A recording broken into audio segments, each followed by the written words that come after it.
I'm a firm believer that a culture of safety is caught and not taught. You can be so impactful in terms of how you teach things, but if you don't believe it, if there isn't an embodiment of it, your team's not going to believe in it as well. We do look for trends, try to identify them, and not take a one broad stroke approach to all incidents. Needing to connect to these other systems, it starts to limit your choices, and your LMS then runs a greater risk of not necessarily meeting your training needs, but integrates great with your other software. Our demographics, most of our employees, what are they doing all day? Phones to their faces, right? They're doing Insta stories, they are doing Snapchats, they're doing 15, 30-second videos. And we said to ourselves, wait a minute, what if we just asked them to create training content, 30-second videos? And so when we socialize that, push that out to our employee population, they're like, oh my God, yes, we love this, and we make contests out of it. You don't need gamification for people to engage in it.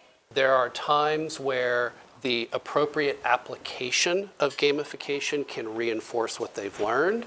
But I see it too often, it's used as a device to try to drive engagement, and I just think that's the wrong answer to or the wrong solution to the problem. Specifically looking at guest injuries and also employee injuries, those can happen realistically anywhere in the restaurant. And sometimes the leaders of the organization, whether you're a single operator or a multi-unit operator, they may have a chef partner in the back of house who may not be in the front of house. So it's good for them to have the wherewithal to know what to do in those situations and to be well versed on both aspects, not just I'm a kitchen guy or I'm a kitchen person, let me sit in the back of house and not worry about this. Because there may be an opportunity or time that something arises and they're the only person to field that question or to address that matter. Even if you have an LMS, that you have someone that is bilingual, right, that can translate that training, because oftentimes that demographic sometimes that speaks another language, or they may not be as fluent in English, right, they're sometimes left out. And you want to make sure it's very inclusive. So whether it's having someone, you can outsource, bring someone in, a consultant that maybe they speak French, they speak Spanish, right? Those employees are going to be more engaged when they realize you're taking the time out to take a more inclusive approach to make sure that your messaging, your training reaches them too as well. And so when I look at that, even from an LMS standpoint, what we used to do is some of our more critical trainings, we had them translated into Spanish. So we actually would hire someone, whether it's an employee in the restaurant that also speaks French, or they speak Creole, or they speak Spanish, we would then have them do a voiceover in that language too as well. So being able to offer it in multiple languages is incredibly important. We look at it less as front of house and back of house and more soft skill versus hard skill, regardless of the role. And so when you separate between a hard skill versus a soft skill, the way you approach the training can be very different. So we look at it through a different lens, but I think particularly when you're looking at the back of the house, the localization is really critical. It's not even in my mind, a recommendation, it's a must. It's a must-have. If the leadership in the organization believes that a culture of safety must be developed and they truly believe that safety is of the utmost importance, then that's going to be impacted to the teams themselves. 85% of senior leadership felt that they were providing adequate training to their staff. Only 43% of the staff felt the same. There's a huge divide there. So this just goes back to reinforcing what I'd said earlier about talk to the staff and find out what they want to learn.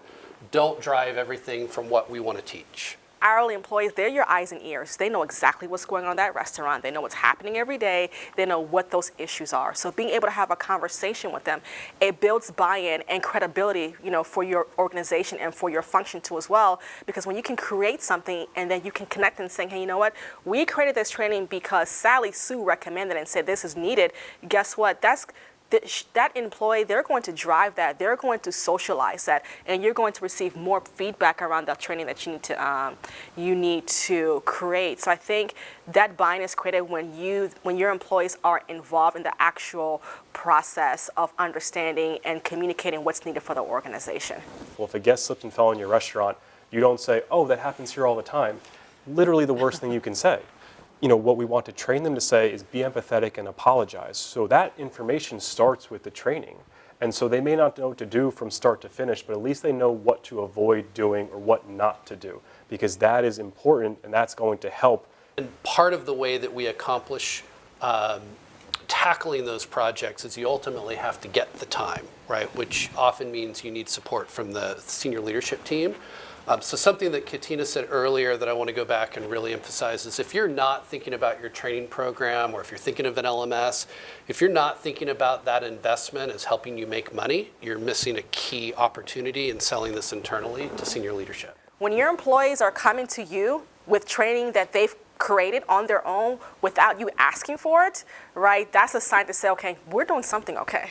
I always actually bring it back to the idea of our other buzzword, retention, to say that you're looking for people who are going to really eat, drink, and breathe the brand. And if the brand stands for being on top of these topics, food, beverage, experience, then they need to really understand what that is and be a leader in that. It's also going to help them stay longer by having more information and being attached to the brand. So I try to take those words and attach them to something a little more concrete in the business. It's not the destination, but it does become one of the earliest indicators whether or not we're headed in the right direction, and I think that's good too. But it is important for us to keep our sights on what our ultimate destination is. And I don't even know if retention is the ultimate destination. It may be the overall success and profitability of the organization. But this becomes an indicator of, are we headed in that direction? And we need those early indicators so we know when to pivot or change course.